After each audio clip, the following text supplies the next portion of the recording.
This episode of Conjecture Time is brought to you by the planet Earth, without whose lush forests, breathing in that shitty, dirty air and exhaling oxygen for us to breathe, and the atmosphere that has formed over millions of years, keeping all that, the air in so we can breathe it, and the fresh water that flows and covers most of our planet and populates most of our body.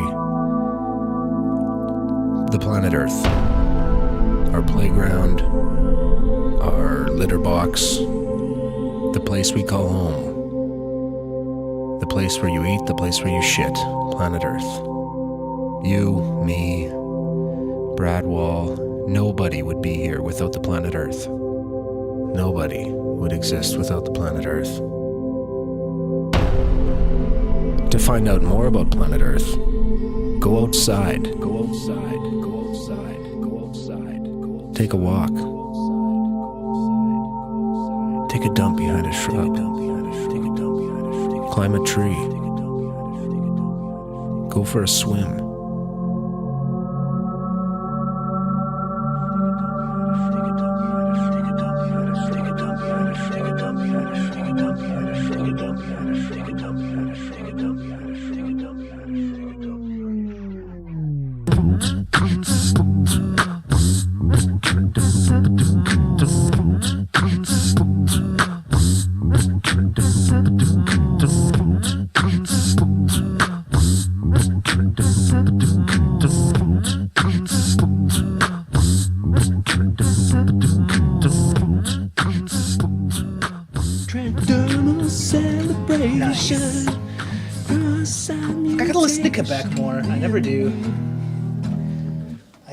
I never get to listening to Quebec. Man, you know what?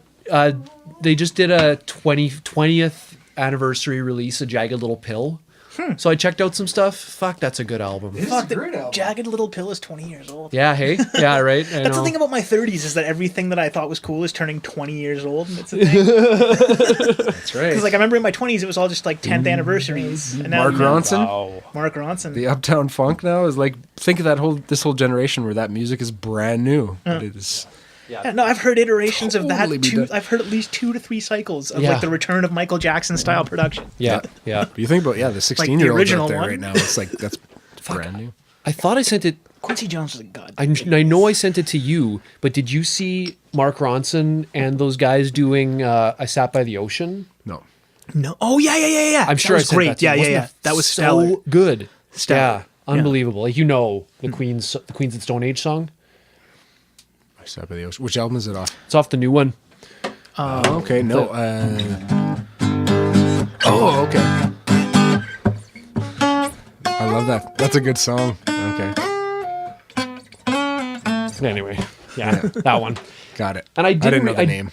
The guy who plays that live, he's just kind of bending, and he does it great. And I was like, oh, I guess he didn't use a slide. And then I saw a Queen's performance, and no, Josh is using a slide on that. It's yeah. Oh, cool. That's a great, like, that kind of became my favorite song off that album. Like that Clockwork. album is so good. It's front to back. It's their best, in my opinion. Yeah. And everybody always goes back to songs that's for the deaf, but I mean, I kind of like Rated R as well a lot. yeah, There for are sure. Lullabies to Paralyze and Air Vulgaris. Yeah. Aero Vulgaris all kind of stand fell out down for for me. me a little Really? bit. Vulgaris I found It's choppy. still good, but like, Yeah, I love 3s and 7s. That's a wicked tune. There are a few good, like there I would pick like 5 or 6 songs off of it.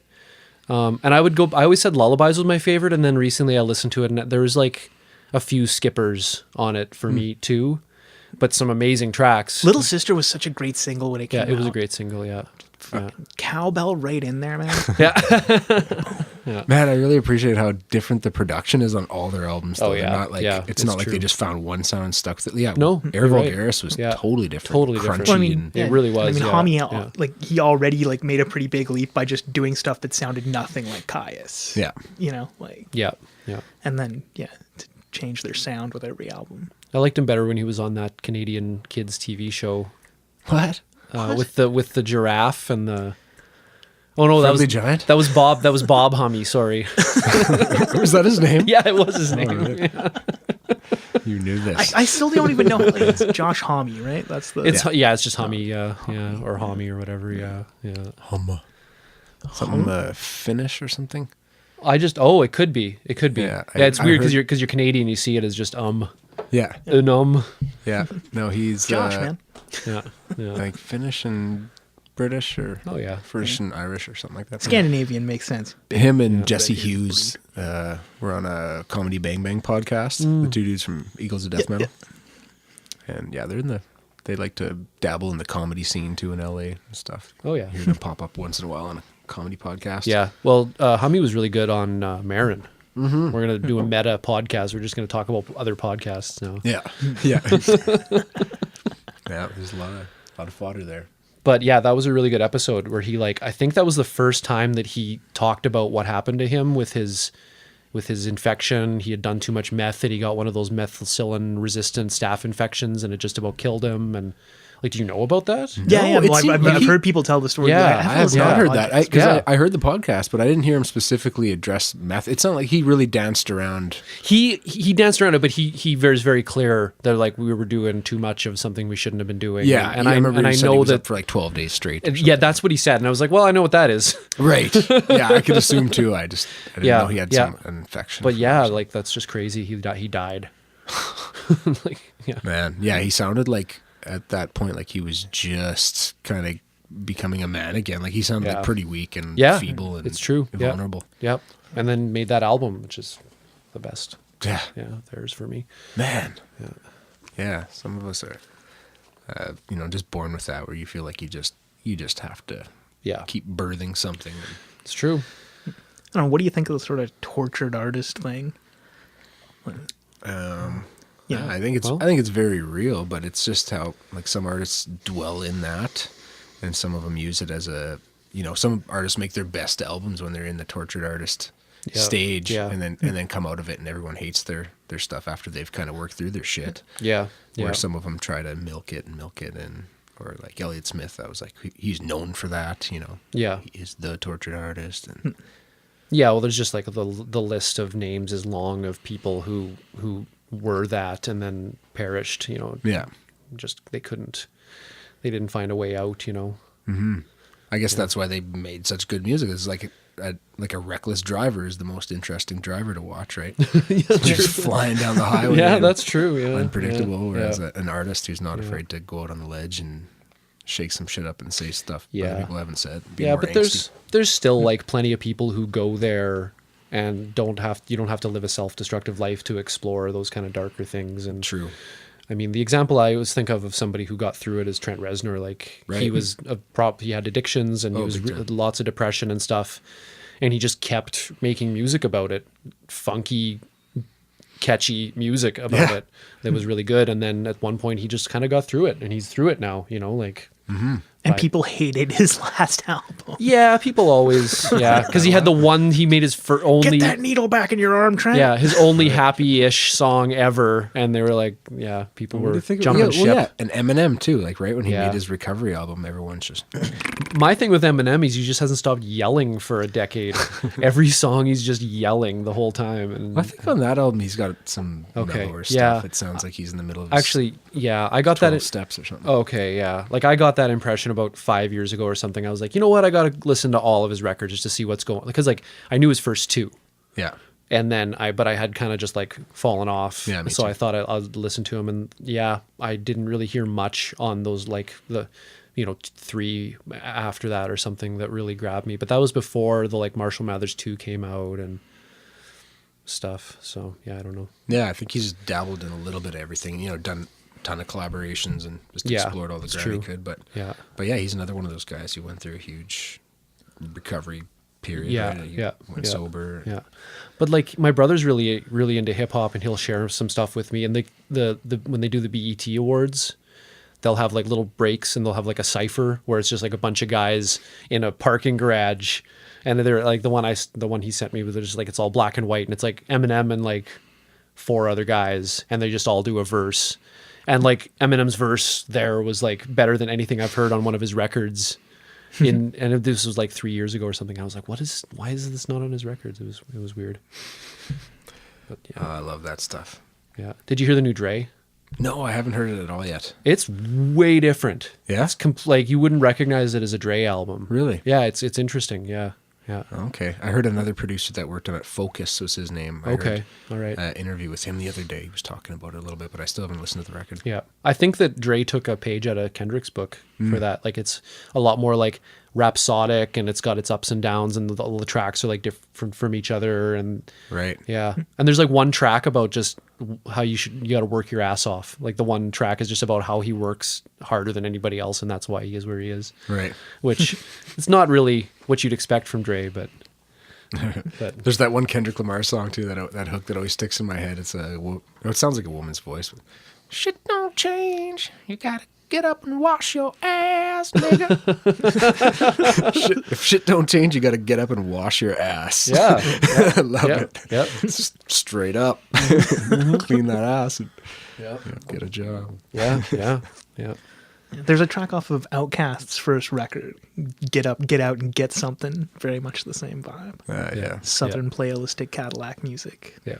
I don't know. I like that. There's a fine line between the ego flare-ups of materialism and just fucking accomplishing something. And look what I did. Yeah. Well, that's another. I gotta hand it to Run the Jewels again, because their stuff is like pure bluster, pure just like talking about how amazing they are, but like it's just funny. And they've also like clearly sort of delineated it as more like cartoon character. Yeah, they really have. Yeah, I mean, like they have like they do have some more serious they do stuff for in sure, there, but like there's for certainly sure. like the yeah. like they're talking about like wearing ski masks and bombing through the street in a Cadillac with guns out the window. Yeah. Like, nobody does that. Yeah. Well, of course, nobody have yeah, for sure. And the big black guy and little white guy. Yeah. And they're the perfect contrast. Yeah, like they're almost like you remember like gorillas, like they could almost be that, but they're real live dudes. Yeah. And meow the jewels. Yeah, so like they obviously have a once sense of you humor. make a record of cat noises, you've pretty much renounced your claim to like tough guy-dom. thugdom or whatever you want to call it. Thugdom's a better word. Did you listen to Killer Mike's album that came out before? Like he's had a bunch. Yeah. The rap RAP music, first. It's like the first Run the Jewels record. It's essentially uneven. is. It's uneven. It is, but like it's the tracks that are up are Yeah. big. Like the first 4 or 5 tracks on that record are devastating. And I'm just really happy for LP, because I've actually been following him for like a decade. Oh, awesome. And like a couple of his records, but he just never really got any recognition. And then just teaming up with Mike, it really works for him. And, well, it's like this perfect blend of that sort of dirty South and then some New York sensibility to it as well. Good call. No, I really recommend checking out LP's Fantastic Damage record from like 2004. Yeah. It's got a song called Stepfather Factory. That's like ode to his mom. It's a sci-fi kind of thing about like this like future where like all the dads are gone, so they're making these robotic like stepdads for so like the Stepford Wives. Yeah, well, yeah, hey, yeah, for sure. And then of course it's got a little dark turn at the end. That's awesome. And yeah, I'll have to check that out. Oh, for sure, it's great. And it's a really like the production is really out there, like really challenging, and but his skills are he's a great MC. I love his use of like the 30-second note blasts in his beats, just like the. Oh, that's a trap thing. Like, yeah, I don't know, like a trap beats. It's like one of the more prevalent. Yeah, machine with gun like snare, but and a lot of like triplets and stuff, and it's you hear it like all over the place now. Yeah. He puts it in really well. Yeah, he does for sure. I was pretty cynical when John first sent me a link. Check out this hip hop Right. group. Yeah. Dude, I was like, I haven't heard any good new hip hop in a long time. Yeah. So I put it on at first, and okay, I can see where this is going, and like within 2 songs, Yeah. 5 or 6 minutes, I was like, oh no, these guys are fucking. That was the these guys are for real. first one or the second one? It was the first one. Yeah. Yeah, you played the second one, and it was like, wow, that actually like got me back into hip Yeah, hop. the first one didn't grab you as much. I remember playing it for you when we were in Calgary going to IKEA. There, really? I thought I only ever remember the second one. I remember when we went to IKEA that time. I was playing the first Run the Jewels album. Yeah. That is Sea the whitest statement I know, ever hey? made. Yeah, because like when Run we the were Jewels. on our way to IKEA, we were listening to Run the Jewels. Yeah, Run the Jewels is a pretty white thing to listen to, honestly. So we're blasting IKEA in my Focus. Or We were blasting Run the rocking up Jewels at- in It was a my- ne- it was We a were- rented Nissan Sentra. Yeah. That's even later. Awesome. So good. Can we go get some lamps? yeah. Well, we need like the fucking hardest rap we can find. Yeah, best new hip hop in fucking years. I like outside we were talking about like pushing boundaries, crossing over acceptable lines of when like all of a sudden people started using distortion in music. Right. Yeah. There's most people are going to see it as there's a problem here. What's going on, right? What's that fuzz? This is Yeah. this is You're fucked up. breaking the amp. Like it must Yeah. be like a tiny percentage of the kind of more the rebels or the punks that are going to be like, yeah, this is cool. This abrasive push, but yeah.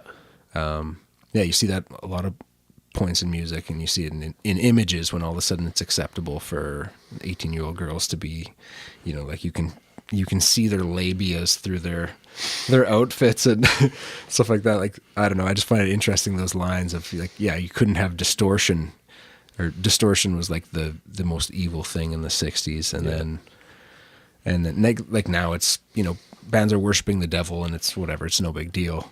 Whereas when that first came into the mainstream, that was like ISIS at the time. Oh right? man, if you like look at what Venom actually was, or you watch like Wasp, you remember Wasp like fuck like a beast and like it was like and that was like insane shit, and you watch it now and it's like, yeah, it's hair metal and they're swearing. Right. It's like, Yeah. Big deal. Yeah. They've been lashing out like this for 20 years. oh, have you seen the Decline of Western Civilization movies? Because there was two of them. The first one was Punk, and I've seen that one. I haven't actually seen that one. I think but that's the one. I think that's what I'm thinking of. It's where where Rollins is talking about like new metal, and he's like, yeah, if I was 17 and I like. Oh saw wait, but these this is from like guys- this came out in like 81 or something. Oh, okay, never mind. Yeah. Penelope Spheris was the director, and she just like went into like the punk scene and just like made this movie. I haven't seen it. The one I've seen a few times was Decline of Western Civilization Part 2, The Metal Years, and it was made in like 87 or something. And Nice. it's cool. It's yeah. Decline of Western Civilization. Yeah, and she just hangs out in LA pretty much, and it's like in that scene. So it's and it's kind of about like debauchery. That's why obviously that's why it's called that. But there's an element of like sympathy to the characters, and there's some real pathos. Yeah, the reason I thought of that is the guitar player from Wasp. They keep going back to him, and he's like floating in. We gotta. Yeah, headphones out. Oh, just check your cable there. Just pull that thing. Is just one of them cutting out? Yeah, the right one. Yeah, unplug it and plug it back in and give it a little wiggle. Turning it off and turning it Yeah. back on again. Nothing. There it is. Oh, baby. There we go. Oh yeah, I've been whispering sweet nothings in your ear the whole time. You just haven't No known it. idea. Whoa, that just reminded me of something insane I heard the other day. What do they call it? Binaural beats. Yeah. Yeah. Yeah. Yeah. Yep. That's I'd never heard of that before. But Oh it's, really? Okay. So the idea is you play a different frequency into each ear, Yeah. and the difference Yes. is the one that you're trying to target to get a certain brain. Yeah, state. the idea is that you Theta or can whatever. it can Delta. the fact that you have one going in the left ear and one that's the cool thing is that if you listen, it's weird because it's like when you're tuning your guitar strings and you've got the harmonics Yeah, going and you it's hear that in it's between. it's a little off and it goes woo woo woo woo woo. Do you know like why that? Do you know why that is? No. It's the difference, right? Well, yeah, and it's because you have two sound sources that are different places in space, and so you've got like waves and troughs, right? Mm-hmm. And if they're both the same, then a wave is going to hit a wave, and a trough is going to hit a trough. Yeah, peak, and trough. Yeah, a peak is going to hit a peak, and they're just going to like. But if a peak hits a trough, they cancel each other out, so you get like silence or quieter at least. And so when you have two different pitches, one's higher than the other, then the waves and the troughs come at different speeds, so they interact with each other. They interact with each other at different points. But like, so what happens is it's psychedelic to think about. If you picture the like wave pattern going out like in a circle, if you picture it like a sheet in front of you, and you got the two images, and they're both going out in a circle where they interact, is gonna where those waves interact, when they're different sounds, they're like lines of silence that are moving across the room. And so when you're hearing your guitar, when you're hearing that like beat frequency, when you're tuning your guitar, it's because there's these patterns of silence and cancellation that are moving through the air in the room, and they're hitting your ear at different times. So that's where that's coming from. So what binaural beats is two slightly different tones in your ear. And so since each ear is hearing a different tone, the beat frequency is created inside your brain between them. And it's the same thing. So there's like this pattern of loudness and quietness, and you hear it when you're listening. Like you can notice the beat frequency, but then you take one headphone off and you just hear ooh, right? And then you put the other headphone and it's like ooh, like a little slightly different sound, but it's just steady. And then you put them both on and it's like it's really weird. You've tried it before?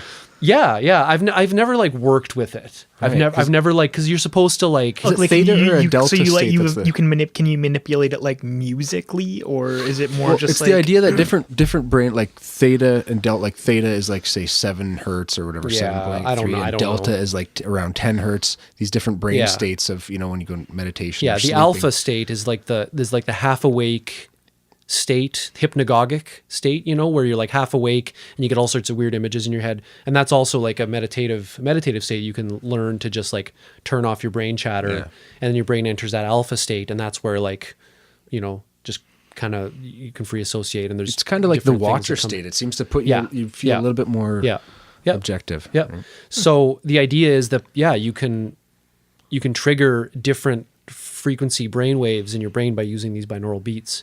And sometimes when you're asking musically, I mean, it's rarely like when I describe the two sounds like just pure ooh, it's rarely, you're not going to sit and listen to that, but it'll be like you can do it in music. Mm-hmm. Or the way it's often done is in like just like white noise or like waterfall. Well, like a sine wave is not the most pleasant thing to listen to. Just like ooh, it's pretty clinical kind of thing. So like it'll be like white noise or brown noise or like waterfall sounds or like nature sounds or something. But those, whatever they do something to alter what's going in either ear so that binaural beat is underneath that. And so you sit and like listen to nature sounds for however long, and then it like gets your brain into this rhythm.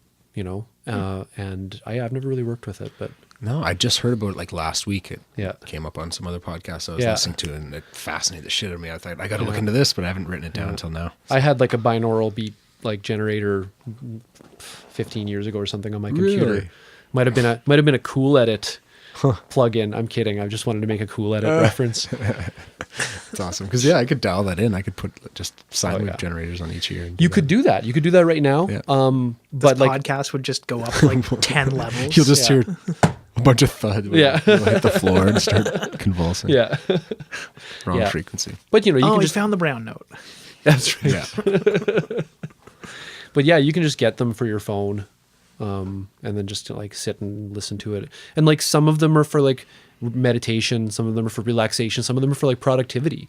Like if you need to get to work and clarity. Like write or whatever, you can just like put that on, and it helps train your brain into a more alert and kind of. I usually use white noise a lot at work, like when I just need to cancel out the office noise, but I don't want to have to like concentrate on music. Mm-hmm. Yeah, no, for sure. You use white noise at work? Like I just put it on my headphones if I need to write. Yeah, like really, especially a white quickly. Noiser. Really, I've never put white noise on my headphones. Just to blot out the office around me. I prefer brown noise myself. I'm not joking. It could be, but it is a thing. You know how that's a thing? No. So like white noise, it's an equal amount of every frequency. Right. But since we hear things logarithmically, you know how like like when a sound that's 4 times as loud only sounds twice as loud. We have this like compression. Right. It's in our visual too. Like a light that looks twice as bright is actually 4 times as bright, but we have this like compression in our visual. Just to bring it more to our center. All of our senses are like that. So like a sound that's higher, twice as high frequency, sounds 4 times or like twice as loud or something. So an actual flat like white noise where you have every frequency sounds to us like it's weighted toward the high end. So a brown noise like reduces that high end so that it actually sounds balanced to us, and it's more curved for the human ear. Yeah, like white noise is like shh, and brown noise is like right, and it's like a little more kind of pleasant to but it has the same effect.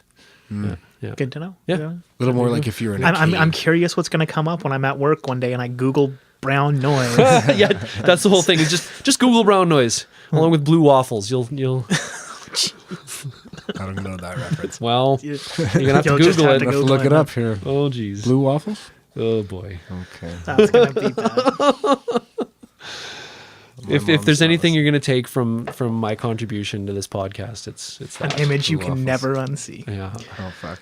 I've never even watched the Two Girls, One Cup. Yeah. Ne- that's- neither did I. Like when people told me what it was, I'm like, Yeah. why would I? Yeah. Yeah. Why? Well, that's the thing is somebody needed to show you without telling you what it was, and then Yeah. take a video, and that was that was the phenomenon was people watching it Reactions, and yeah. videos, reactions to it, yeah. I feel like I'd probably be unfazed. That, like, I mean, it's like if it was happening in front of me, I would freak out. Yeah, Like, yeah. What? No. Yeah. But like, I don't know. I have a pretty I don't know.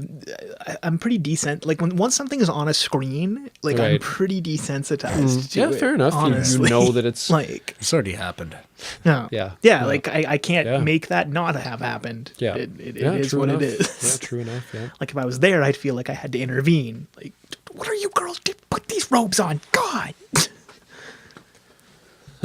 Outside, I forget what we brought up outside. Oh, yeah, we're talking about gunfights. Oh yeah.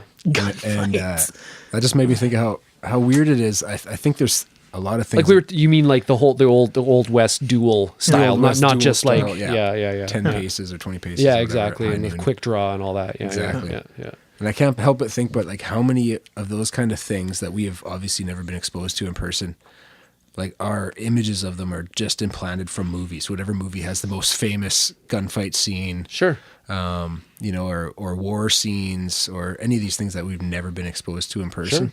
Sure. Yeah. I Yeah, feel like- there's lots of that stuff that like Well, I people mean, war especially. Like, Yeah.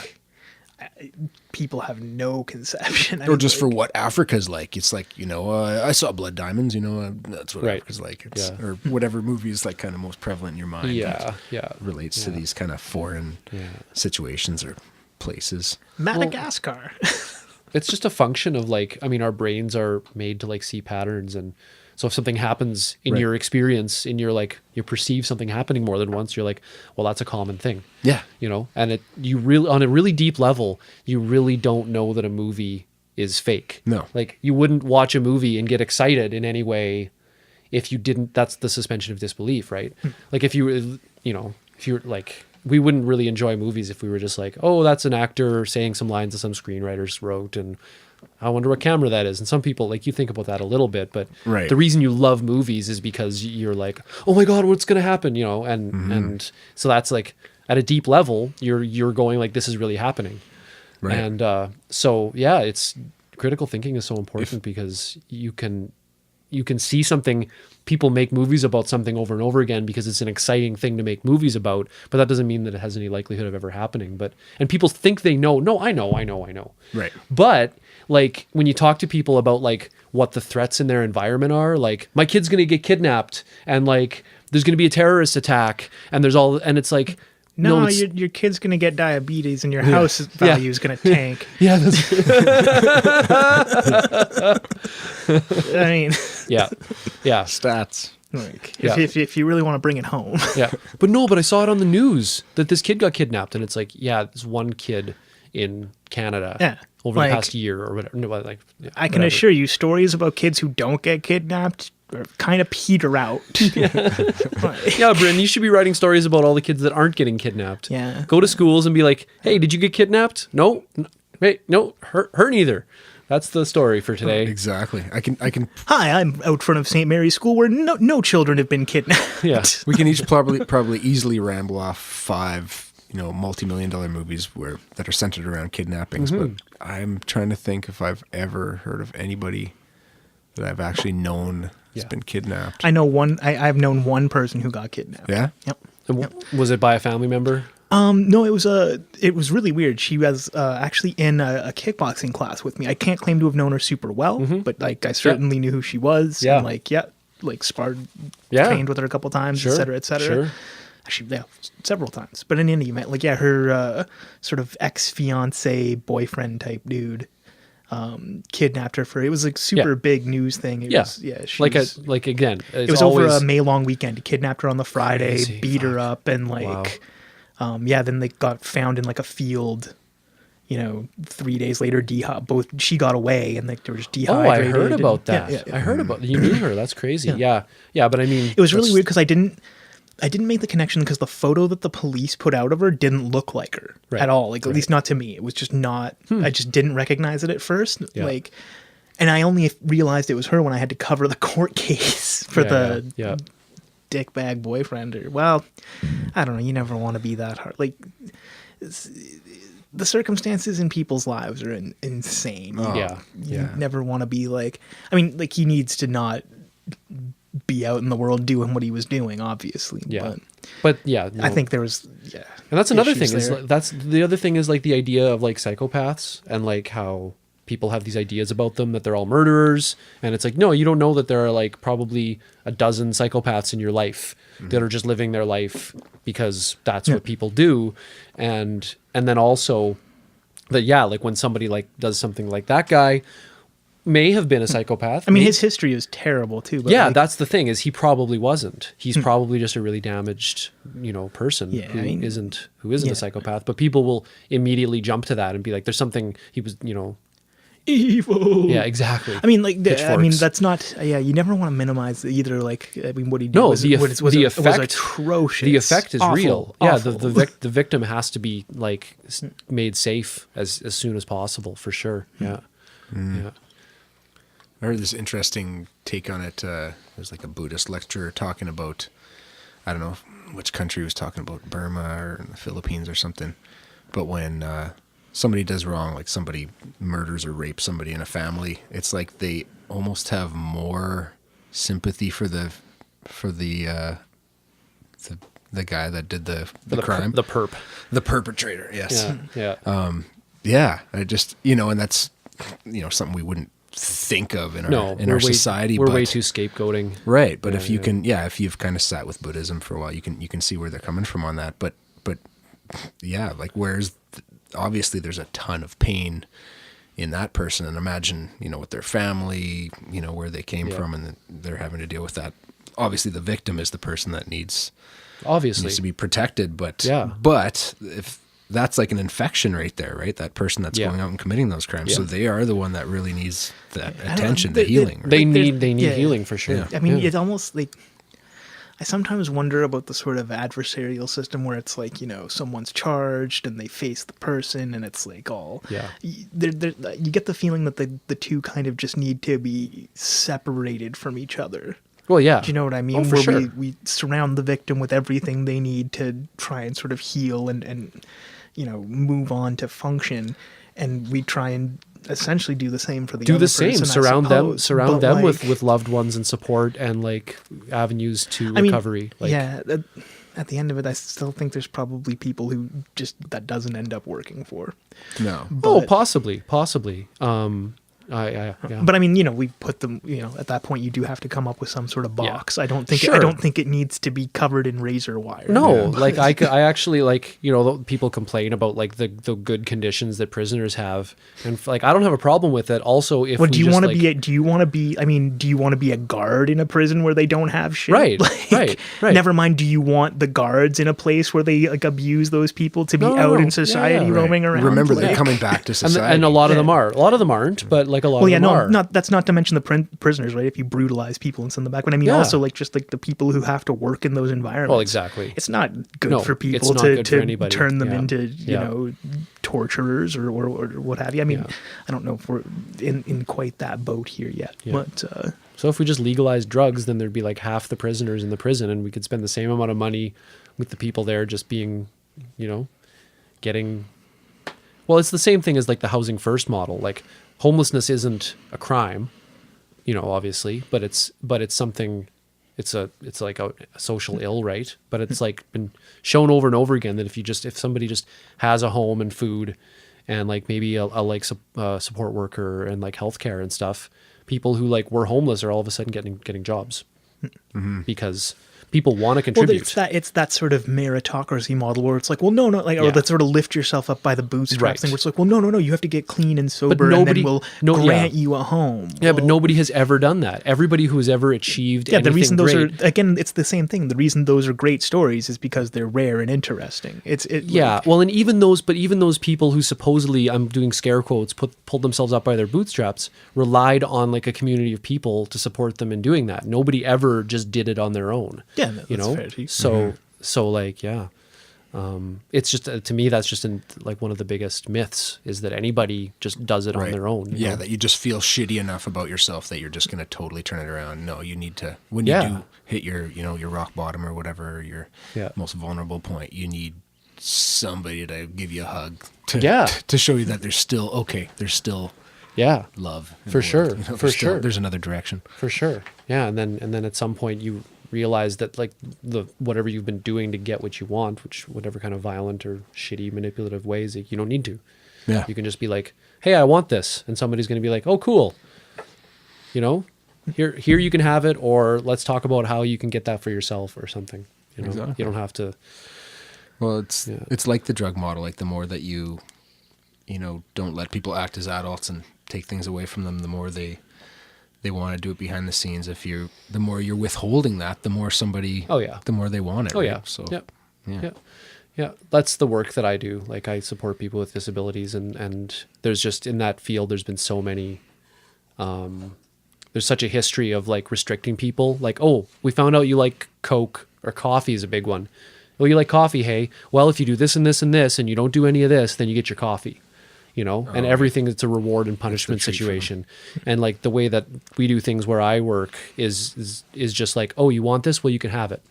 Regardless of your behavior, regardless of anything, people just get what, and of course there's limits to like what you can have. If somebody's like, I want a Lamborghini, obviously there's limits, there's natural kind of boundaries to things. But at the same time, if a person's like, I'm hanging out at this guy's house and he's like, I want some coffee. And it's like, okay, here, I'll make you some coffee. Right. Instead of going from a place of lack to you have to earn something, you start with your needs met. Yeah. And it's all like about behavior control. It's all like B.F. Skinner, old school behaviorism. Like, again, like punishment and reward to like control people's behavior. And like the thing is, like if people just have what they want and they have people around them that care about them and they can do the activities that they like, then they're not going to get aggressive and angry and do the like behaviors. I'm just curious, like sort of to what extent,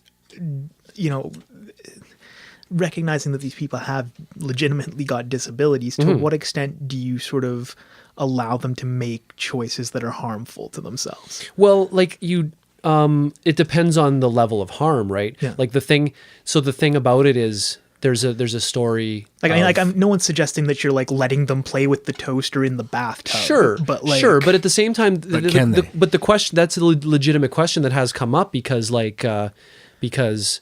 we're not like technically allowed to use like physical restraints, because like people would get tied to their chairs, they get locked in their room, all of this stuff, and also like chemical restraints like sedation and stuff. We don't do really any of that either. So somebody was like the guy who created the like system that we work under, somebody just asked him once, well, what happens if somebody's running into traffic? And he was like, you tackle them. Like, I'm not telling you, you're a human. Well, you're a human. What would you do? Maybe tackling somebody is going to affect like the trust between you, and you're going to have to work on that again. But like, you're not going to like let somebody kill themselves. He's dead, it doesn't matter. At the same time, like we have people, like we support people who like, will have friends over, like we support people of all sorts of, we have like a semi-independent program where people have jobs and stuff, but they have somebody who comes over for like maybe 8 hours or 4 hours or whatever a day, helps them with a couple of things. And like, we had one guy, people were coming over and smoking meth with him. And it was just like, there's a bit of debate, but like our leadership was just kind of like, we're not going to call the cops. That's not our job, is to like be there and be supportive. And those kind of consequences, they're going to happen. It's not our job to impose consequences. And like, they're doing it with or without you. They're doing it with or without us, and their lives are going to be better with us. So that's a great way of putting it, for sure. And so it was just like, well, we're going to be here. And we've like, our organization has supported people through like going to trial and going to jail and stuff. And then they're in jail and the people are going in to visit and continuing that support relationship. Cause like, you just look at it in the big picture, like you know, especially with drugs. Like, I mean, there would, of course, be a different thing if you found out that somebody you were supporting was like abusing children or something like that. Obviously, like that's a completely different thing. But something like, drugs or like petty theft or like stuff like that. It's like, you know, chances are this person doesn't have much support at all, and like, so we can advise, you know. Right. You know, or somebody like drinks a whole bunch and then they're all hungover the next day and they're like, oh, I got a headache. And it's like, well, you know, it's because you drank so much. But like, I'm not, you know, but as soon as you start wagging your finger and being like, well, you shouldn't or something, then people are like, fuck you. I don't want you in my house anymore. And you've kind of destroyed that relationship. And the relationship's really the important thing with a person who like doesn't have a lot of support. And that's our job to do that. Yeah, it's the difference between walking in and just squashing anything that you see that's not right, or trying to develop a relationship with and influence. Yeah, like if I came over here and you were like drinking something, or you were engaging in something, an addiction. Say I knew you were an alcoholic, and like I came in and you're like off the wagon and you're drinking. Like what am I gonna do? I'm your buddy. Like what am I gonna do? I'm gonna be like, hey man, you know that's wrong. Like you better shape. I'm gonna be, you know, gonna be a lot more understanding. I might try and talk to you about it, but it's gonna be way more important for me to like still have a relationship with you. Right. You're not going to just try and grab my bottles and dump them down the sink. No, like, because you're an adult. It doesn't change. You know? Yeah, no, it's not going to, like, of course people will do that, but you know, it doesn't work. Right. In any situation. You know, all you're doing is eroding the trust between you. Yeah. Just an emotional response to show how you're disgust or whatever. Yeah. But that's never changed anybody. Mm-hmm. Other people being disgusted has never like helped anybody overcome an addiction or. No. Yeah. Yeah, it's just makes an impression, but not going to change anybody. Yeah. But yeah, like I mean, people are always making. Somebody's like eating a whole bag of chips in one sitting, and it's like, well, it's not the healthiest diet, but we'll try and encourage. You know, let's have some veggies at the next meal or something like that, and then a person's like, no, and you're like, okay. I mean, you're an adult. At the end of the day. Yeah. Yeah, you can only really. The only real effective way to teach, I think, is by example. Oh, for sure. For sure. Yeah. It's like, if you can infect somebody else with your, with that kind of thinking, or, you know, if they see the example of good and then good results, right? Yeah. They see you exercise and, oh man, you look better every time I see you, or you're in great shape, right? For sure. Yeah. Way more of an influence than telling somebody. It just reminds me of that line from True Detective. I think it was season 2, where it's like, you get more flies with honey than you do with vinegar. What do I want with flies? Nice. Yeah. When you said that, I thought that was from Inherent Vice or something. Oh, I loved that movie. Yeah, I liked it too. I still can't claim to have understood it all. I got to watch it again. Yeah. But I really did enjoy it. Yeah, yeah. I mean, it's such a. I mean, it's the only Big Lebowski bite that I've ever been like okay with. Yeah, for sure. Yeah, it's frozen bananas.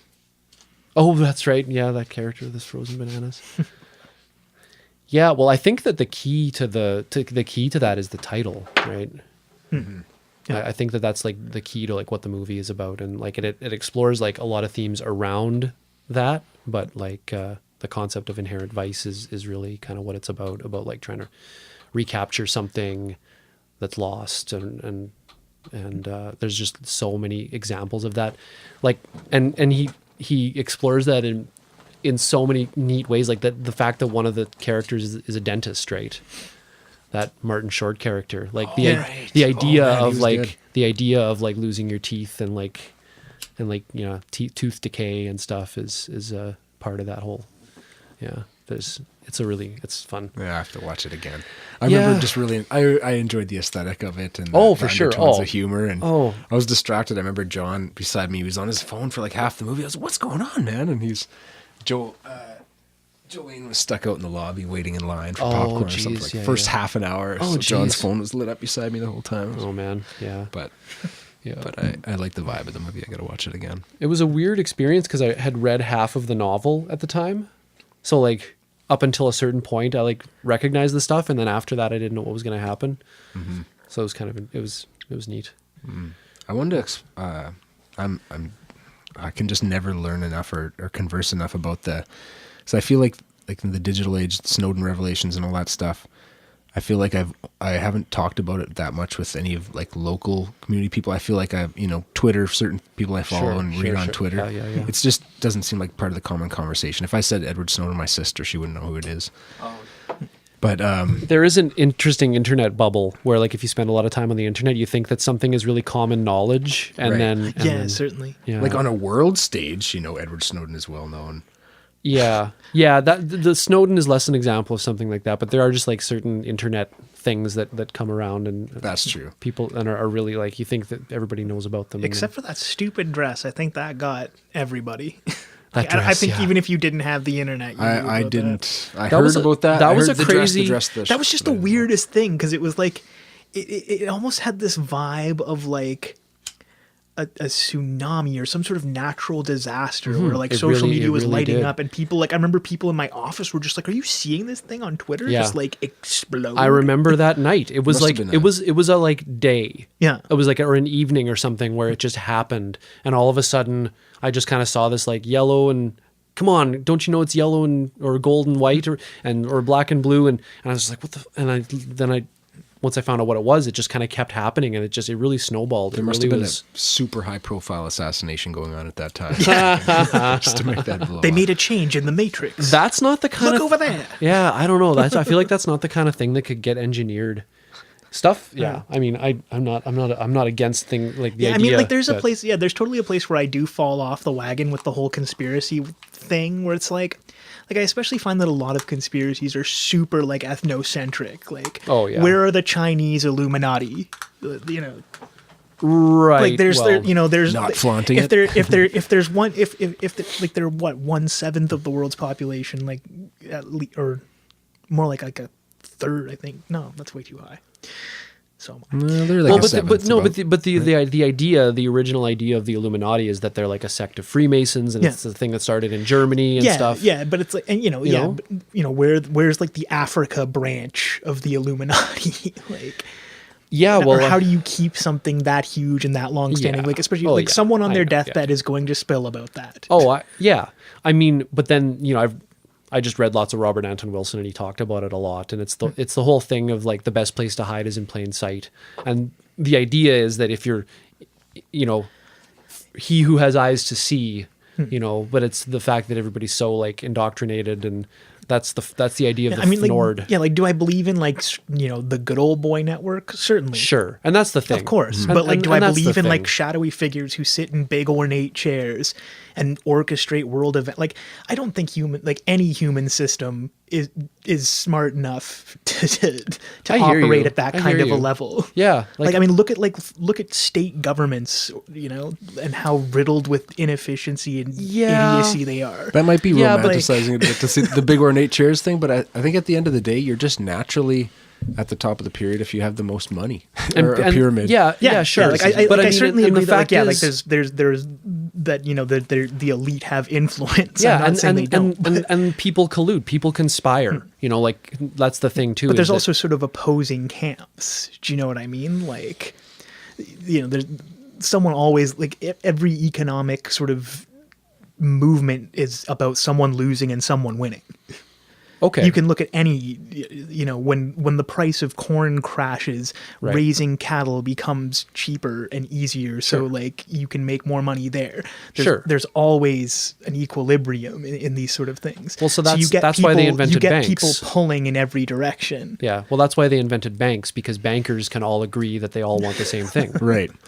But you could see, just like, same thing with oil companies. We all want, we don't want them fucking looking at that data at all, and may the best rapist win And this there's contract. been plenty of examples like within industries of that kind of collusion. Like the example that comes to mind is the light bulb thing. I don't know if you guys know about the light bulb thing, but this is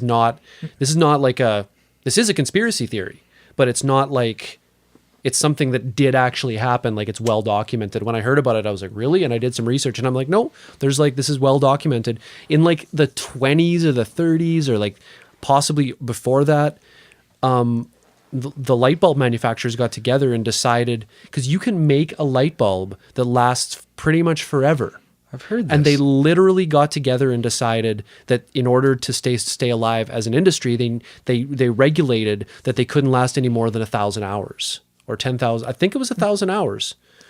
So and the filaments are made. There's lots of there's certainly lots of examples of all sorts of they're just made they're made of a material that eventually disintegrates. Yeah. No, there's all sorts of market distortions and stuff that happen because again, just human planned systems, obsolescence, or big sort of obvious right now. Yeah, like big human systems with lots of moving parts. There's always competing interests. Mm-hmm. Everything it falls into place eventually, just like the internet is Wild West right now. But they're locking things down. New thing, TPP, new bills are being passed, and things fall into place, right? When I think the internet's one that like no one can win. Every lock and every lock and sort of every sword they've ever tried to invent has just been met with a way of getting around it. Every digital lock they've tried to put in place. Mm-hmm. But the thing is, they can still make things illegal, though. Yeah, but I mean, I just don't know what the line like I suppose piracy. They're never going to stop that, ever. Yeah, I can see that. I can see that. Content piracy is here to stay. It's never going anywhere. You know what? What if it was easy enough? Because it is illegal, right? It's illegal.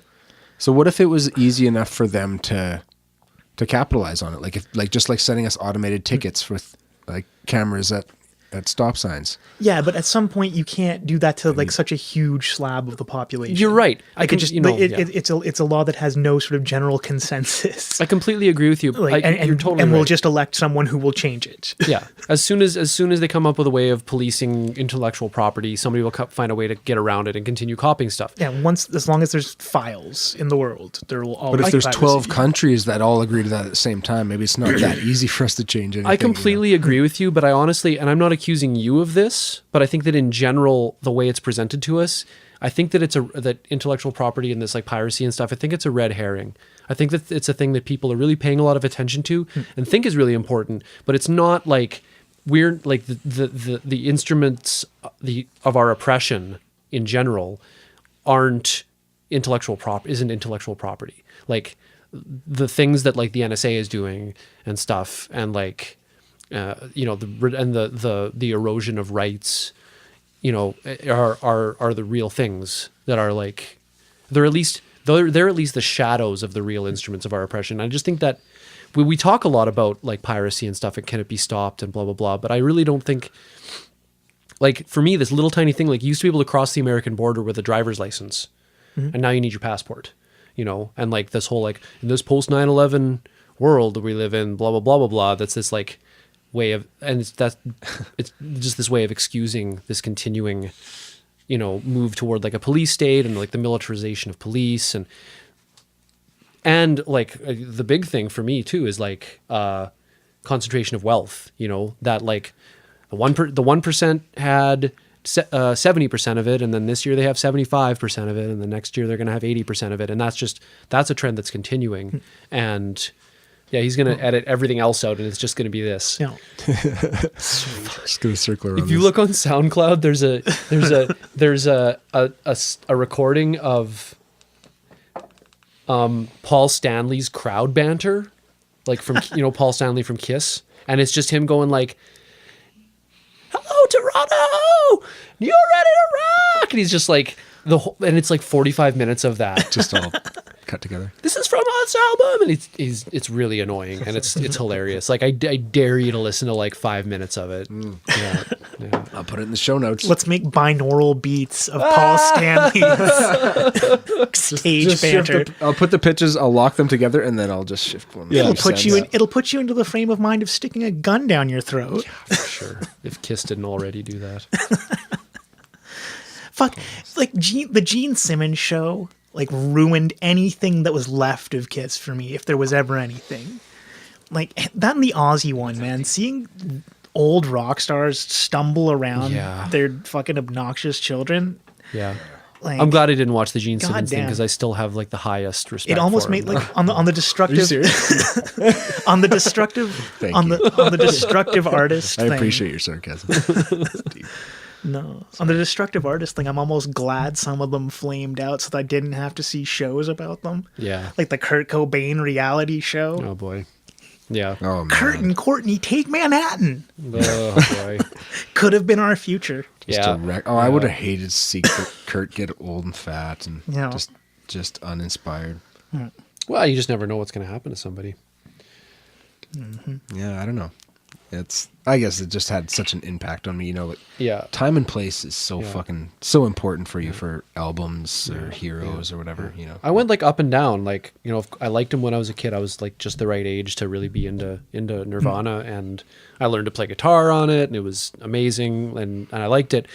And then he died, and then kind of maybe around 2000, 2001, 2002, I just kind of was like, all right, like, because there was this kind of like, you know, deification of Kurt Cobain, and it was just like, come on, like, I kind of ruined. I didn't listen to the music much. Well, I do kind of. I just wanted to finish like, but then like a few years, I don't know, maybe 5-ish years ago, I put on like In Utero, and it was like, oh my God, like the guy was just an unbelievable songwriter. His sense of melody was top notch, and the music is just really that good.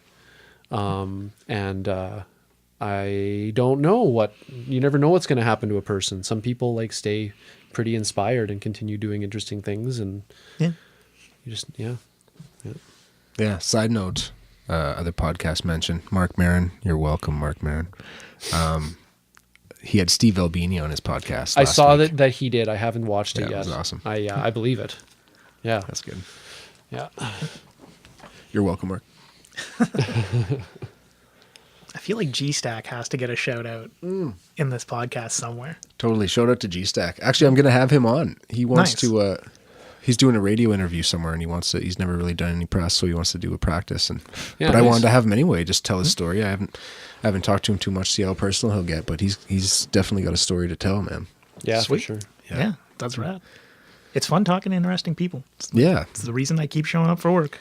Exactly. Yeah, for sure. Yeah, and it makes my life in the Despite studio the dearth really of them on nice. some days, but what are you going to do? Yeah, it's cool getting to see a lot of these guys. Like, some of these guys are just carry a lot of stress, but you get to see them loosen up in the studio and create something and feel excited about, something that they did that's positive and creative. Yeah, that's got to be amazing. Yeah. Yeah, it's awesome. It's rewarding. Yeah, for sure. Yeah, I'm really looking forward to hearing that Albini thing. He's just great. Like obviously the work he does is amazing. There's so many great albums that I really love listening to, and he just gets such a good sound out of the drums, and really good, like, usually that Neurosis record he made is so good. Yeah. And that's from what, like 97? I don't know. It's like late 90s. Yeah, I don't know which Neurosis album he did. It's what is it, Harvest? Okay. That's one of the tracks on the record. I can't remember. Yeah, I really don't know. I don't know those guys too good. Yeah, I've been recommended so much, but haven't listened to a lot of Neurosis. So I got my new passport the other day. Oh, yeah. And then I noticed it's a lot thicker, and it's got the chip in it, because my other one didn't have the chip. Oh, yeah. So it's got the RFID chip. So not only do we have to have a passport to cross the border now, we have to have a passport with a wireless device, capable of transmitting data wirelessly in it. It's true. That's pretty weird. Like how Dick Cheney got his, when he got his pacemaker or his robotic heart put in or whatever, he had the wireless feature turned off. So anytime they have to do firmware upgrades or anything, they need a scalpel to because he knows the implications. He knows that it's possible that somebody could hack into that system and fucking shut his heart down. Yeah, I suppose. I'd still rather Anything have wireless. that than get carved Anything open wired, every for that time matter. they need to tweak the damn firmware. But when you're Dick Cheney, Yeah, I suppose he doesn't feel it at all. No anesthetic. Just sit down. here we go. But man, drinking isn't a that coffee the crazy? whole I time. remember when I first heard that just saw some article, that Dick Cheney literally has no heart. Yeah. That's just perfect. I remember back to my Care Bears days as a kid. No heart. Remember the evil guy, No Heart? No, I didn't. I never watched Care Bears. I have No Heart one. was like the bad guy. Oh, okay. Yeah, His name yeah. was No Heart. Yeah, for sure. Yeah. It was Cheney. Have you put the Blacklight on your passport yet? No. You gotta. Yeah? Oh yeah. Huh. Yeah. No, I just got it. I'll check Like it on out. every page. Yeah, You shit, gotta mine's do it. expired now that I think about it. It's what, like $100, $150? If you get the 10-year, it's more, but it's Renew like it within a year. or else you have to go through the whole process again. Oh, yeah, mine was nutsack. I think it expired. I was one day under, and I just realized, and I went and Oh, yeah. did it all. Oh, Luckily, yeah. I didn't have to go through get it signed by a doctor and all that. Yeah. Bullshit. How weird is that? You have to be validated by a doctor, isn't it? Like, Is that what it is? I those don't are know. people who are easy to find, right? Because they have professional associations and like they're usually been in a place for a while. Yeah, Do you know I guess. what I mean? yeah. Yeah. But yeah, it doesn't have to be a doctor. It can be like, There's a list of. yeah. Yeah. I know my dad was able to do it, Right. Yeah. which was nice. Yeah. Nice. But, Yeah. Chipped passport. But yeah, wireless everything, like integration. just wait until they install the kill command. Yeah. Oh, you stepped out of the free speech zone, sir. I think you have to kind of look at everything from the most cynical side of it as we're going into it. You know, of course it's inevitable and the convenience is there, but you have to look at that. If your whole home is on a wireless system, if somebody that got into that network could unlock your doors, kill your furnace, your hot water, you know, cut off your internet, get into your shit. People can do a lot of that stuff to you right now. Like, But no one can get into my thermostat right now. I don't have a wireless thermostat. I could turn your gas off with a pipe wrench. Right, now. but you'd have to come to my house. You couldn't be sitting in China and do it. Yeah, but I mean, usually that's like somewhere outside. It's not. But I don't know. That's just different. When you open that gateway you give control away to that. Anybody who has access to that, it's just a possibility. You have to look at it from that side. Like any cryptographer or somebody who's writing programs or security would have to look at it from. Buy insurance. Well, you know, there's some pretty, like, honestly, there's people that are working on that already, and like open source is actually like one of the quickest and best solutions to it. It's also why piracy is going to be around forever. Yeah, Any yeah. lock you put up is Again. going up against like 90 million open source fucking yeah. people Digital who will break logs. it for fun.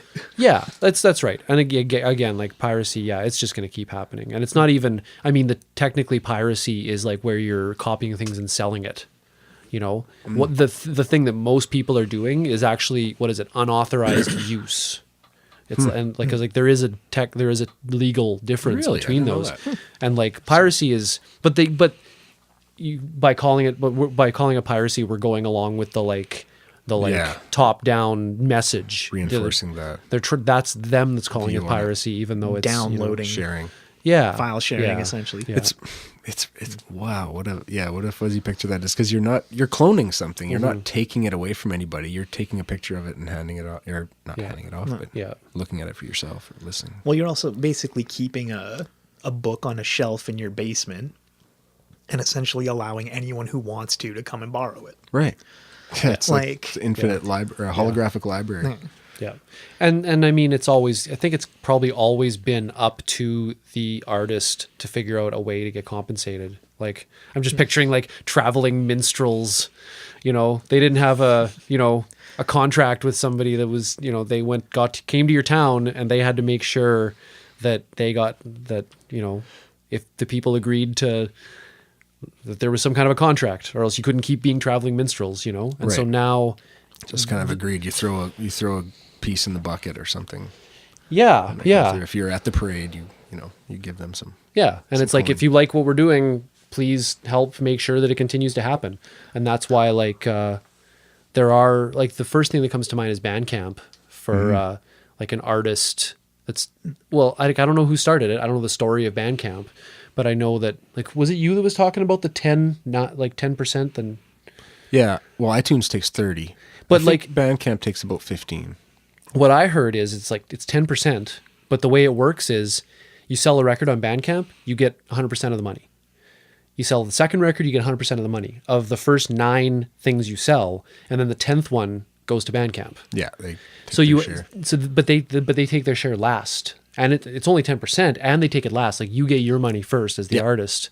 Yeah. And That's how we get it. yeah, But yeah, I totally believe in that. Just the way the technology moves is the wave, and you have to ride on it. Like, as an artist, yeah. I'd love to make a living off selling my music, but you have to understand the technology in place. And if people can take it, they're going to. And I'd rather people hear it than don't. And if people, I like how I think it brings a really genuine kind of model forward, where people pay for things that they genuinely appreciate and find value in. But the thing is too that like music has been around ever since there's been people, like forever, millions of years or whatever, or at least hundreds of thousands.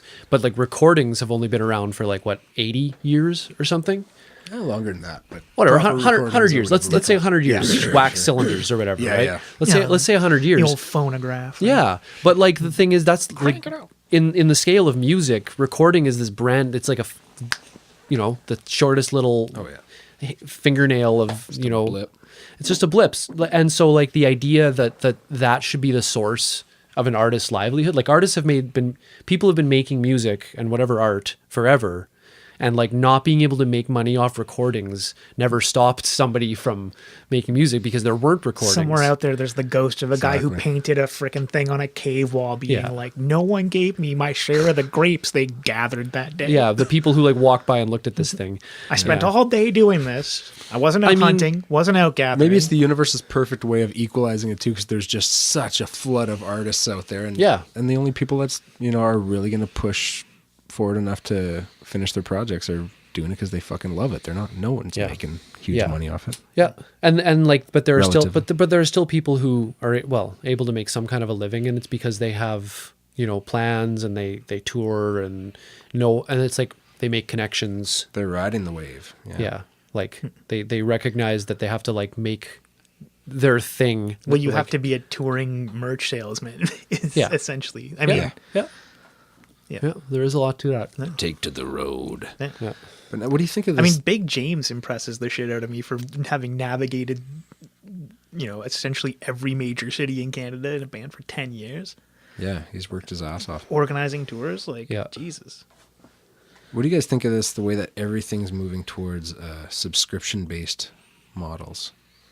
It's because, the article that I read is about how, like, Airbnb and Uber and all of these and Netflix and everything, it's because millennials see possessions as a liability rather than an asset.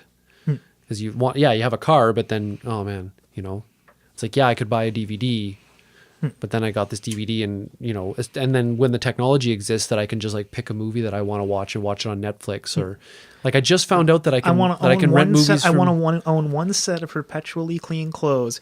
I want to be able to draw a screen anywhere in the world with my fingers and watch whatever I want on it and carry nothing. Nice. Yeah. Right. That would be ideal. Wouldn't that be? Yeah. But like, I just found out that I can like rent movies off Google Play for $4 or something. So it's like if my friend and I are hanging out and we're like, hey, let's watch a movie, then $4. Man, the death of Blockbuster is one of our lifetime things, or like just the video store in general. The video store, but that was such a thing that people that was like that was a uniting factor for rich man and poor man alike. Record store, movie store. Oh. Yeah, people that are 10 years younger than us, like they would have done it when they were kids, I suppose. But it's so weird for me to think of a generation that will never know a world without touch screens. Yeah, right. Like just a screen that you couldn't control by touching and swiping it. Yeah. Yeah. Like my kids are, it's weird when you can't do that. Yeah, this must just seem like archaic. You're just computer monitor. Yeah, let alone not having the internet, like there's 16-year-olds that don't know a world without the internet. But Yeah. I mean, I barely know a world without the internet. Barely. Yeah. I certainly remember a world of very, very shitty internet. Yeah. Well, you're not much younger than me. And when I was like growing up in the 80s and I was on a farm and we had 2 channels, like it's crazy how different my world is now. Yeah. I don't understand it. I had 13. Newfangled. I had 13. The pendulum swings hard this way. I found myself today looking at my phone at one point and I just felt hatred. I wanted to put it down so bad, but I couldn't. Like I love my phone. It's fantastic. I'm not gonna lie. I love having a freaking ridiculously powerful computer that I bring with me everywhere. It's awesome. And it just has the answers to everything. Knows where stuff is. Yeah. If I'd grown up in an era, like with my sense of direction being what it is, if I'd grown up in an era without the smartphone, I would have starved to death, getting lost at some point. Long before now. Yeah. No, that's true. It's just with the great power comes the great responsibility. That's a dramatic way of saying it. For myself, I think that there's just an etiquette to observe. Yeah. Exactly. All it is like having good etiquette, manners. Yeah. Like I wouldn't sit here on my fucking phone in between. Well, but it's that is one of the things, but there's also an addiction issue, right? Like, and it's in the sense of like we're drinking beer right here, and it's like you're like, yeah, I like my phone, but and it's like if we had just been introduced to beer, like you and me, we didn't have any color cultural. We just be like, this is great. We had never been told that it like with the consequences and stuff. But then it takes a while for people to get that figured out. Yeah. So that's, I think, like, how long have we had smartphones? 5 years. Literally. Exactly. Right? And so we're in this phase of where people are like, it's this new thing and everybody loves it. It's an amazing thing. And I think that it's a huge, for like human cognitive evolution, it's like, fuck Gutenberg. Fuck the printing press. Like people always talk about the printing press, but the internet and now the smartphone portable version of it is huge. And it's great, but we're just in the stage where we haven't. It's getting to a place now where like you have all of human knowledge at your fingertips. It's insane. Everywhere it's insane. you go. It is great responsibility. Ridiculous. I don't know. It is dramatic, but at the same time, I don't know. It's a tough balance because it's so intriguing. It's sexy all the time. Any little whim you have can go straight to that. But like the consequences of spending too much time with it. Yeah. We're starting to learn what they are. Exactly. There's literal physiological of like being hunched over and stuff, and there's like stuff about like your brain and your attention span and stuff. And we're learning that stuff pretty quickly. And I guarantee you that in like 10 years, we'll see a lot less of the like what we see now of people just like.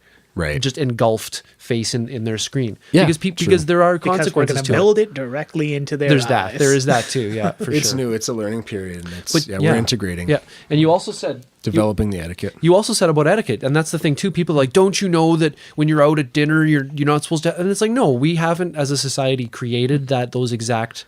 like. What, the one that... But we're getting there. Like, we have I go out... 3 years ago, you would go out and...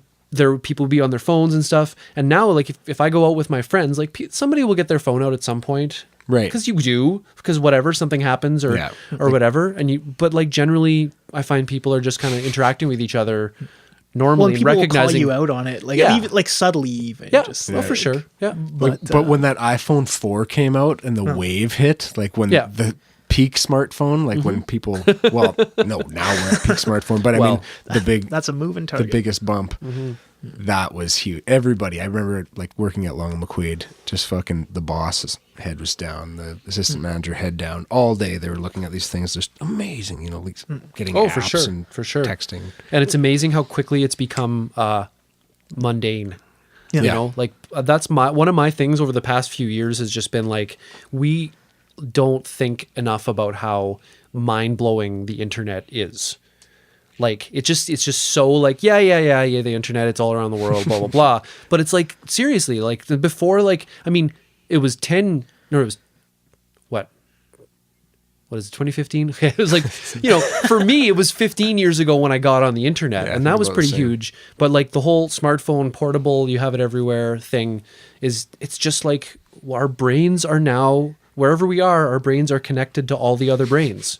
And it's just like, you talk about like, the real, when it would be crazy when they plant it in the brain. But I think that like the difference between what we have now and implanted in the brain is just like, it's mild compared to not having the internet and having the internet. Well, dude, and again, as I said, I want to just be able to draw the screen anywhere. Yeah. Oh, like, you're gonna have there's that. There's one way. You're gonna have that. You're gonna have that. But like people talk about like the wonders of the world, and I don't think I'm the only person I've ever heard say that the internet is a wonder. Oh yeah. Of course, like duh. Like the pyramids. Fuck the pyramids. Like the pyramids is never connected 7.3 billion. Like the pyramids are fucking amazing. I've never that razor blade in there for a goddamn 2 weeks, and it was still dull. Nice. Bringing it back. I just told Bryn about pyramid power. Okay. Do you know about that? I do. I heard about it 8 years ago or something. I like a good callback. Yeah, that was awesome. We were making burritos, and I was trying to cut the tomato, and I was like, this knife was cutting tomatoes just the other day ago. I said, I guess I didn't leave it under my pyramid. I remember Matt built a couple pyramids. Of course he did. Matt Garand, I believe you built pyramids. He did. He's probably got pictures. I'm sure. I'd love to see them. Organized on a hard drive somewhere. Yeah. Backed up. Twice. But yeah, like I really the internet blows my mind. Oh, Like- yeah, that's a good point. It And should I be- don't think of it enough. It only blows my mind like right now, and then like a couple of weeks ago was the last time I thought of it. And the rest of the time it's like blah blah blah blah blah. Oh, this fucking phone, I got to put it down. I can't be on it so much. You know, voluntary collective network of all Yeah. any human who wishes to contribute and Mm-hmm. take from it. It's amazing. Yeah, we should. There should be. Is there an internet day?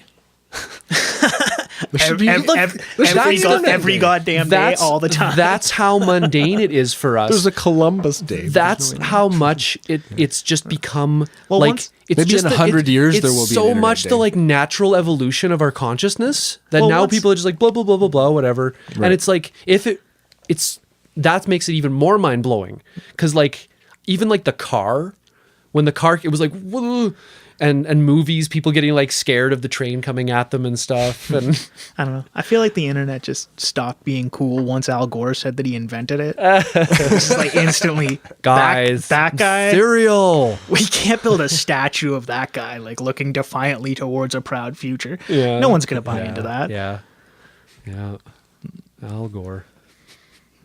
I just made a South Park reference. Oh, yeah, Have for sure. either of you guys seen the new season at all? Oh, I'm loving what they've been doing. The last like the last season like was a really big changing Yeah, it was. turning point where they connected all the episodes together. was, for sure. And they're doing it again this year. And I honestly feel like them doing that just happened because of that spin article. That spin article. Like I really do feel like they just They may. I wouldn't. That's and then all of a sudden that's they realized fun that, theory. and then like they've been doing it for so long that they then realized that like okay we can now tell like this huge story over the whole season. yeah. Well, like, do you?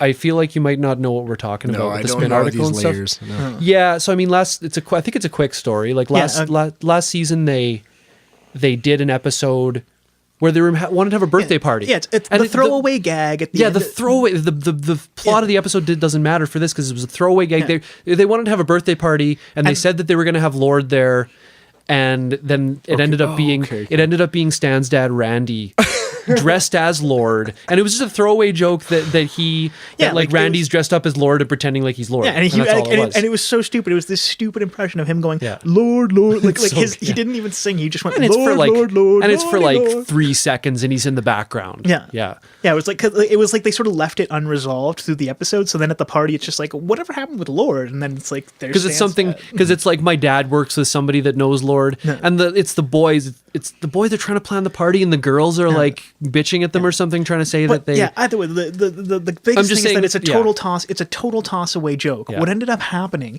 is that this self-righteous guy at Spin Somebody just like writes this article being like South Park just tried to slam Lord, like Yeah. accusing her of being a middle-aged man, and like Yeah. there's been all these like insinuations about her age and about her Lord gender age and- trutherism. Yeah, and like how dare you go after Lord? Perfect.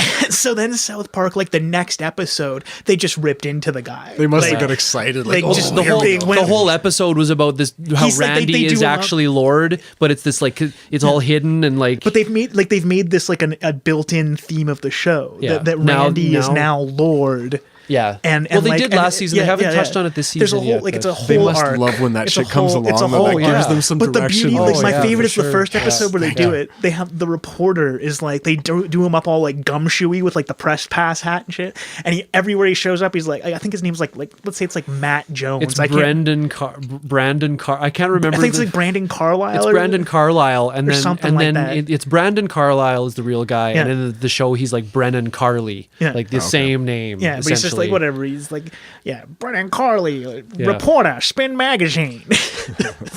And they just And yeah. and they pulled a quote out of his article and I then think, had him yeah. repeat it over and over again. No. Something I don't remember what it was. Something about Lord's character or like No. or something. And yeah. So they tied those together and then kind of for the rest of the season. And then this season the whole thing is connected. But I'm honestly I'm honestly not a big fan of those episodes. I'm not finding myself like laughing constantly like I have I've been kind of liking the always done. PC principle thing. The PC principal is a funny character. He's hilarious. He's one of the better. Like I'm not saying I don't laugh because it's South Park and they're really funny. But to me it's I don't know. I feel like they've focused more on the issue than the issue that they're talking about, which is like political correctness. It's like the whole season it has a political correctness theme. Okay. And every episode's a kind of a different. Yeah, that made me go into that take on side a it. little too far. I don't know. Yeah, and I just get to the end. I'm a pretty huge fanboy, I'm so such it a huge, becomes- but I'm such a huge fan that like I'm used to getting to the end of the episode and going like, holy fuck, they just did that, or just like going like just remembering all these hilarious, like so funny. And I get to the end of the episodes and I'm like, yeah, they made some good points, and they also kind of didn't, and yeah, So what are they on? Season 19? 19, yeah, Something yeah, ridiculous. yeah. And there's how many episodes a season? 12? 10. 10. Yeah. So 190. Ish, yeah. There might have been differences over the years. Yeah, actually, season 3 had 8 episodes. Season 6 had 15. I'm kidding. I don't know. It's like I know exactly which season. You would know. Well, yeah, Right I around guess season- right around if I was a season 5, completist, yeah, I'm not No. the kind of person who will like watch a series over and over. Like some people do. Like my brother's seen Trailer Park Boys like 10 times, so he could probably tell you. The only one that I've done stuff, that with but- is The Wire. I've watched Yeah, The Wire like yeah. fully back beginning to end Sure. 3 times. And then you would, It's you great. would know if you're like, oh yeah, like that's the 5th time, and you're like, okay, let's get into season 3, and then you know, like, no, season 3, episode 6 is the one where blah blah blah blah blah, because you've got It all the whole comes like back. arc. That show was just brilliant. It's The Wire was great, yeah. I'm definitely an incompletist. I think yeah. I watched an episode and a half of The Wire.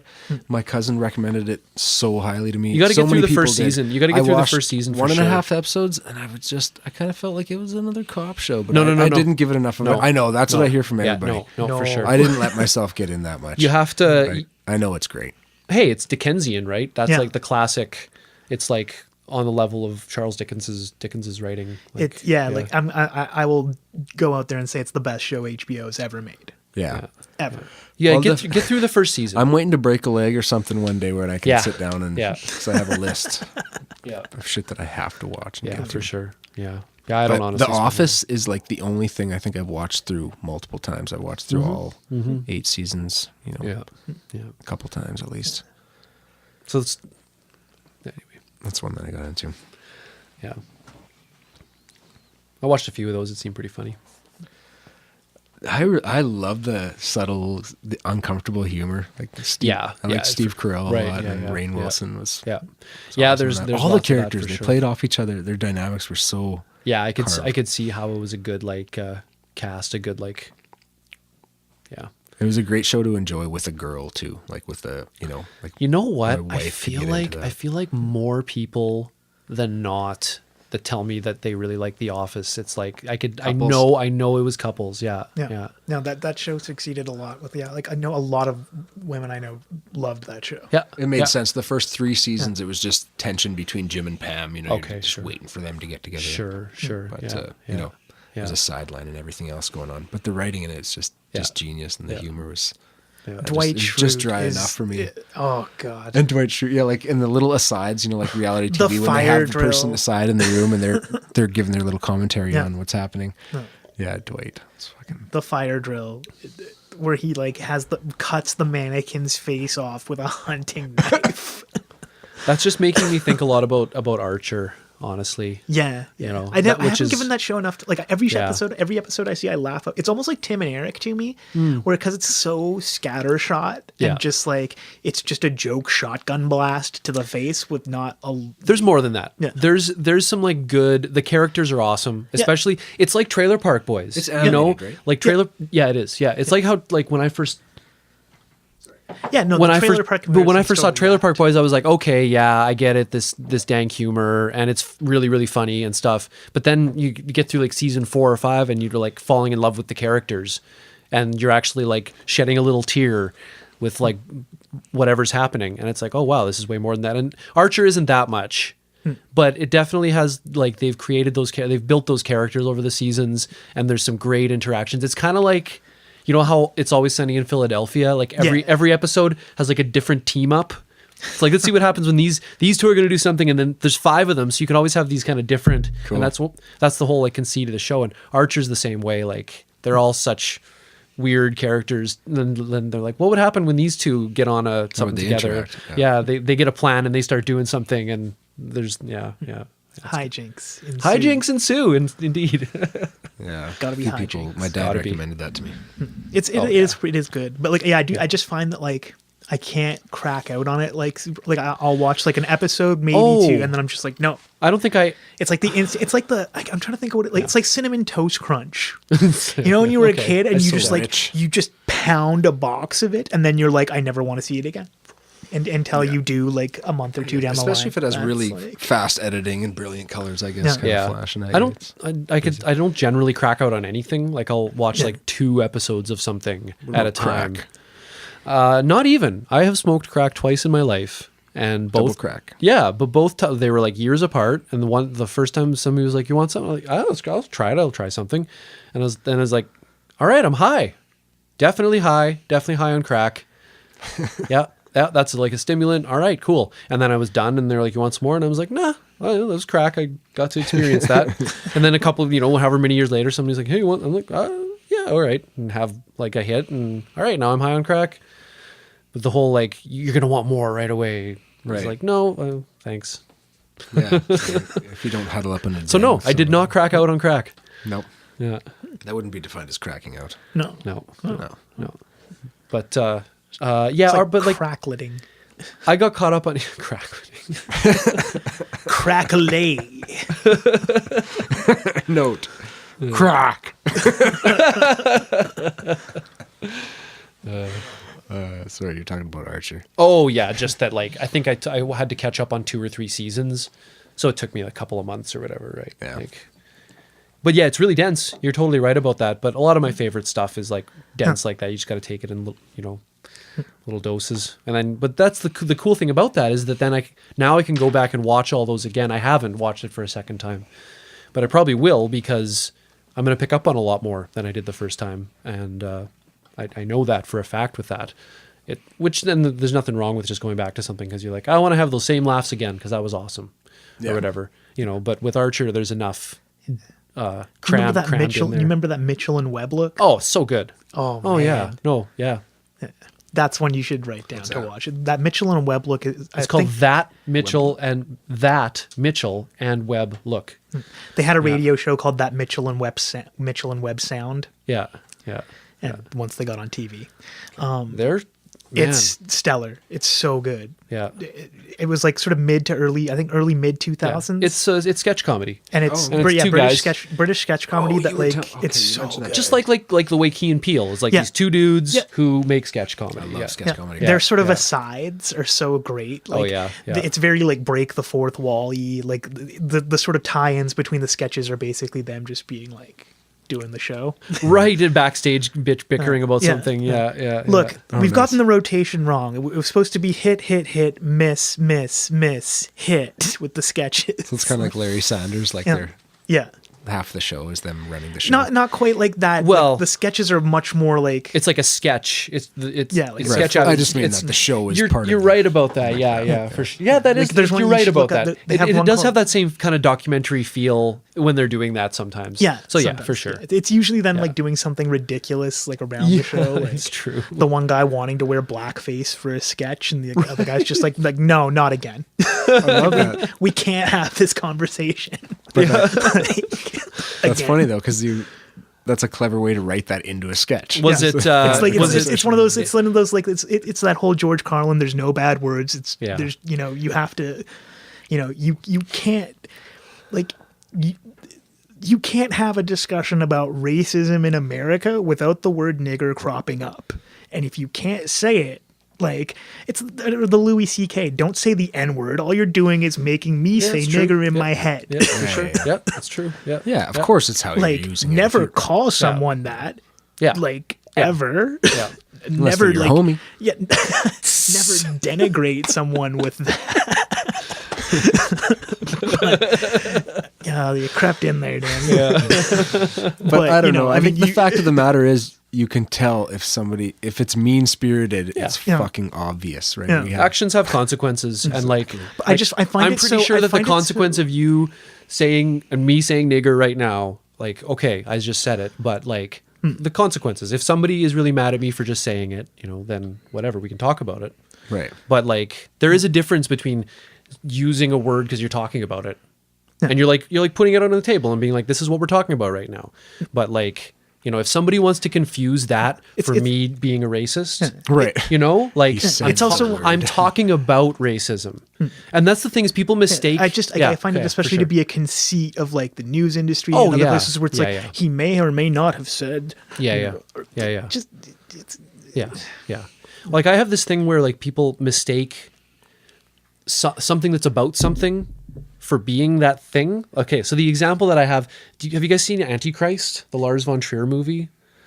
No. Okay, Willem Dafoe. Like what Lars von Trier, do you guys know him? He did like Dancer in the Dark was the one that people would have seen probably.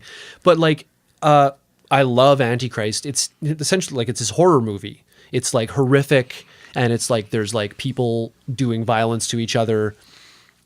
But like one of the things that it's about misogyny. Right. And it really is. Like when you like watch it, disagree with me if you want, but I think he was exploring like misogyny in it, but then people watched it and they were like, that movie's misogynist. And it's like, well, it's kind of hard to, I guess maybe you didn't see, it's with that, it would be maybe hard to see that he was exploring the subject instead of just being a misogynist prick. Mm-hmm.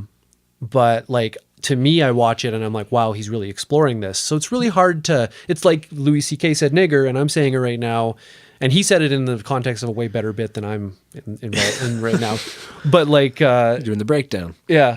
But like nobody got mad at him for doing it because he was being funny about it and he was being critical about it and stuff. And so of course it matters how you use it. Yeah. And you're totally right about like news. It's nice to see like a news... Or when Obama said it in a speech. Like it was just like... on Maron. Thanks, Mark. Oh, yeah. Yeah. There you go, buddy. Another shout out for you, Mark. A couple more listeners. Keep a separate tally sheet. Yeah. Marc Maron name drops.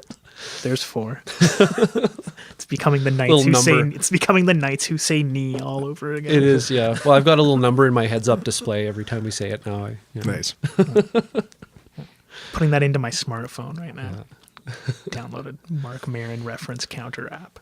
But it's nice to see a news article where they just, if they're quoting somebody and they said fuck, they just say fuck. Right. And it's like, yeah, thank you. Yeah, come on, that's the language. If you're gonna sensational, if you're gonna use the language in your article to get people to look at it, don't put little stars and apostrophes in there. Just put what they said. We're all adults. Yeah. Yeah, like if you're not comfortable running it, find a different quote to write. Right. Exactly. I actually kind of like the idea of making people like Louis C.K.'s mad, but I like the idea of making people say words that they don't want to be saying in their head. So I want to start censoring it, and then they're like, then I'm making them say it. It's kind of fun. I do censor myself on Facebook. Like I swear very, very rarely. Yeah. For the most part, just because I've got like old ladies and stuff on there. Like I don't want to be fucking. He says with. Do you want me to bleep while you're swears over? Yeah, if you could, I'd appreciate it. Just put a note. For Bryn's old lady listeners.